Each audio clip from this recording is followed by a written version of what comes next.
안녕하십니까. 세상 읽어주는 남자 이상훈입니다. 오늘은 인텔에 대해서 말씀드리겠습니다. 일전에 인텔이 스타트업 같은 회사로 바뀌고 있다는 말씀을 드린 적이 있는데요. 이 변화는 크게 세 가지입니다. 투자는 크게 늘어나고 있고, 이익은 반면 줄어들고 있습니다.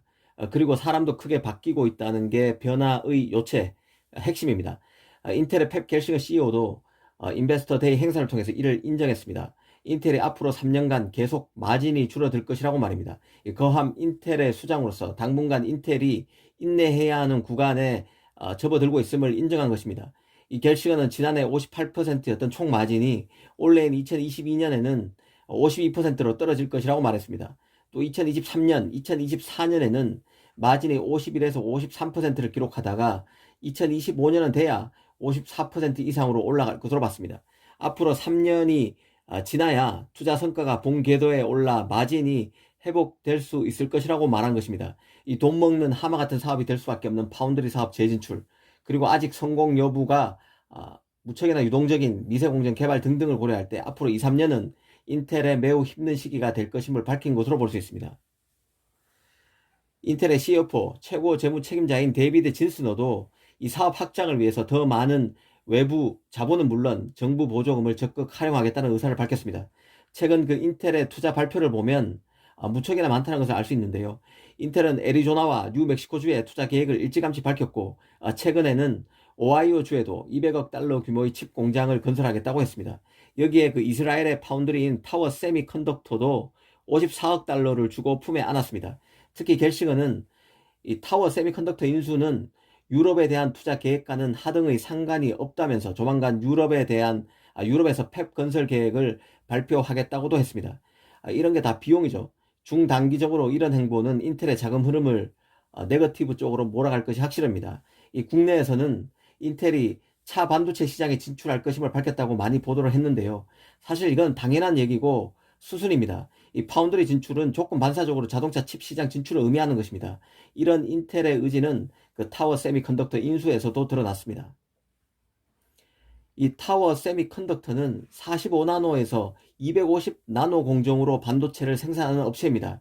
주력도 12인치가 아니라 8인치 웨이퍼 공정입니다. 한마디로 인텔 입장에서는 탐이 나는 최고 미세 공정과는 거리가 한참 먼 공정을 운영하는 업체입니다. 크게 돈이 되는 비즈니스를 하는 파운드리도 아니죠.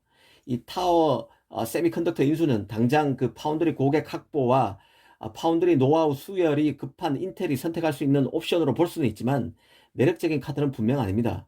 역으로 파운드리 초심자 인텔이 파운드리에 안착하기가 그만큼 어렵다는 것을 보여주는 그런 것을 반증하는 M&A 사례로 볼 수 있다는 게 개인적인 판단입니다. 달리 말하면 인텔의 미래는 아직 증명해야 할 게 너무 많다는 얘기와도 같습니다.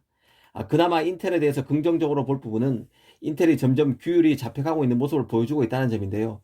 이 세미 애널리시스도 이 점에 주목했습니다. 현 시점에서 인텔의 기술적 부분은 낙관적이지 않은 게 맞지만 인텔의 문화적 변화가 나타나고 있다는 것은 분명하다고 지적했습니다. 이 문화적 변화는 바로 펩 겔싱어가 CEO로 취임한 이후 사업부 전면 개편, 1년 만에 17,000여 명 이상의 고용, 그리고 핵심 설계 및 펩 직원들에 대한 주식 기준 보상 확대 등을 내놓았고, 이는 그 전설적 CEO인 앤디 그로브의 자신감을 인텔에 불어넣고 있다고 봤습니다. 인텔의 실행력이 과거와는 많이 다르며 엔지니어링 중심, 그리고 규율, 경쟁 정신이 되살아나고 있다고도 봤습니다. 특히 그 장비업체와의 관계도 겔싱어 이전 CEO 시절과는 다른 부분이라고 지적했는데요. 이전만 해도 거만함에 물든 인텔은 파트너 업체들의 왕처럼 군림하려 했다는 것입니다. 가령 10나노 공정과 관련한 장비업체들의 그 조언과 우려에 대해 인텔의 관리자들은 그런 우려를 귓등으로 흘려듣는 경우가 많았다고 합니다. 하지만 최근에는 어플라이드 머티리얼즈에서 반도체 사업 총괄을 맡았던 란디리 탁프루 박사를 모셔와서 인텔 파운드리 서비스와 공급망을 이끌도록 하고 있다고 했습니다. 인텔이 공급업체에 대한 존경심이 예전과는 달라졌다는 것인데요. 어찌됐든 중요한 것은 결국 결과입니다. 인텔의 그 공격적인 투자의 성과가 나려면 초미세 공정을 차질 없이 수행에 성공해야만 가능한 것입니다. 이 겉으로 드러난 인텔은 현재 급속도의 변화를 맞고 있습니다. 드디어 인텔 CEO 입에서 2025년까지 어려운 구간이 될 것이란 말도 나왔습니다. 운명을 건 인텔의 턴어라운드 플랜이 어떤 결과로 이어질지 예의주시해야 한다는 생각이 듭니다. 감사합니다.